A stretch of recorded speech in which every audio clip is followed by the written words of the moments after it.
Dynamique, talent continu avec Wadayi et Talata. Message au peuple béninois. 2 mois est déjà un chemin qui s'éclaire. 2 mois est déjà un chemin qui s'éclaire. Chers concitoyennes, chers concitoyens, il y a des présidences qui se mesurent en discours, il y en a d'autres qui se mesurent en actes. 2 mois après son investiture, le 24 mai dernier au Palais des Congrès de Cotonou, le président Romuald Wadayi a choisi son camp, celui de l'action. Un mandat né dans l'urgence de bien faire. Élu le 12 avril 2026 avec plus de 94% des suffrages aux côtés de la vice-présidente Mariam Chabi Talata. Romuald Wadayi n'a pas attendu pour se mettre au travail. Le gouvernement formé le jour même de sa prestation de serment. Le premier conseil des ministres tenu 4 jours plus tard. Dès les premiers jours, le ton était donné. Ici, pas de temps d'adaptation. Le pays avance et le président avance avec lui. Ce même esprit de rassemblement s'est retrouvé dans des choix politiques forts, comme la désignation au Sénat de personnalités issues de sensibilités différentes, opposition comprise. Un signal clair: construire le Bénin ne se fait pas seul.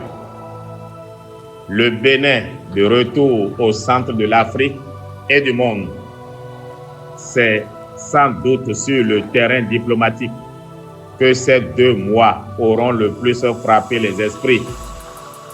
Dès le 1er juin, le président s'envole pour le Nigeria, reçu par le président Bola Tinubu, avant d'enchaîner en quelques jours seulement sur le Niger, le Burkina Faso, le Mali, le Sénégal et la Guinée-Bissau. Une offensive diplomatique assumée en direction des pays de l'Alliance des États du Sahel, avec pour ambition de refermer des années de tensions frontalières et de renouer un dialogue de bon voisinage indispensable à la sécurité du septentrion béninois. Ce mouvement de réconciliation régionale s'est prolongé le 2 juin à Niamey, avec la mise en place d'un comité conjoint d'experts pour la réouverture de la frontière Bénin-Niger, puis, début juillet, par une visite d'État à Nouakchott, en République islamique de Mauritanie. Le rayonnement du Bénin ne s'est pas arrêté aux portes de la sous-région.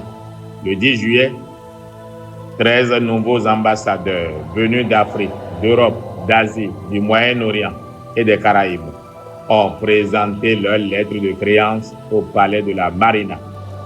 Preuve que le monde regarde à nouveau vers Cotonou.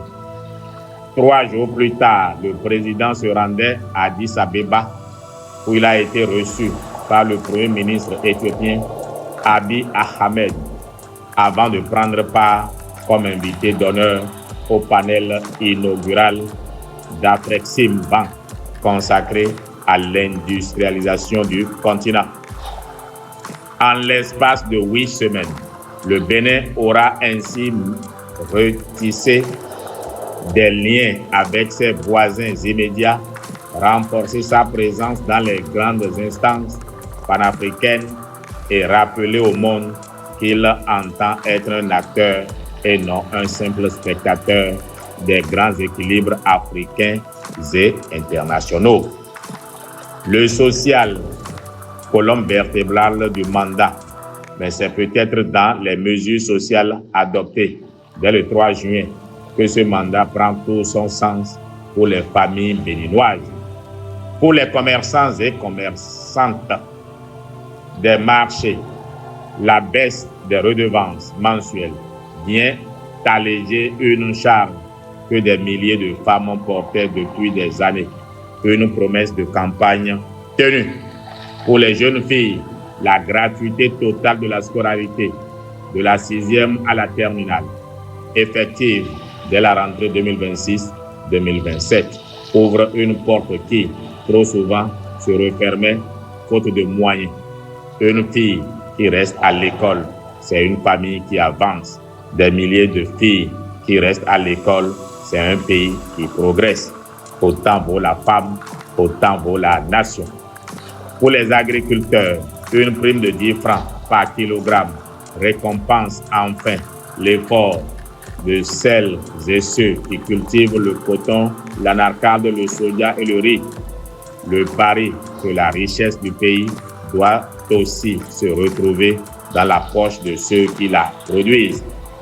Pour les malades et leurs familles, un premier engagement simple mais vital. Plus personne ne devrait être refusé aux urgences d'un hôpital public, faute d'argent. 1 milliard de francs CFA a été mobilisé pour que la santé ne soit plus jamais une question de portefeuille avant d'être une question de vie.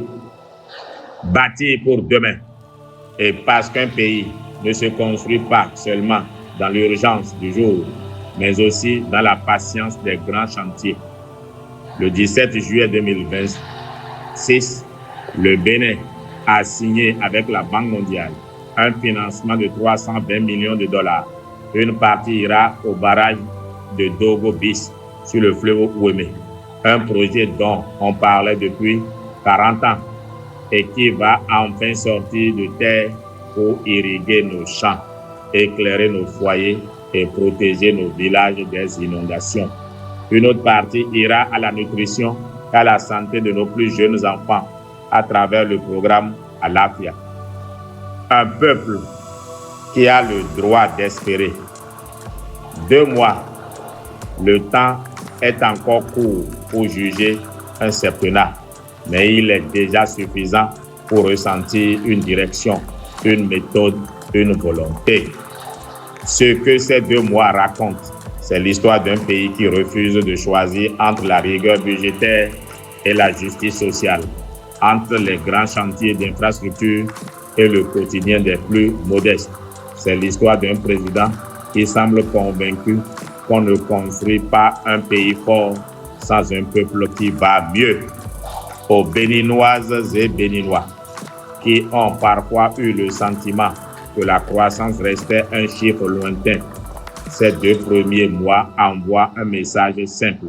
Les fruits du travail accompli commencent à se voir dans le quotidien. La route est encore longue, mais elle est tracée et elle se parcourt, comme le dit la devise présidentielle, plus loin ensemble.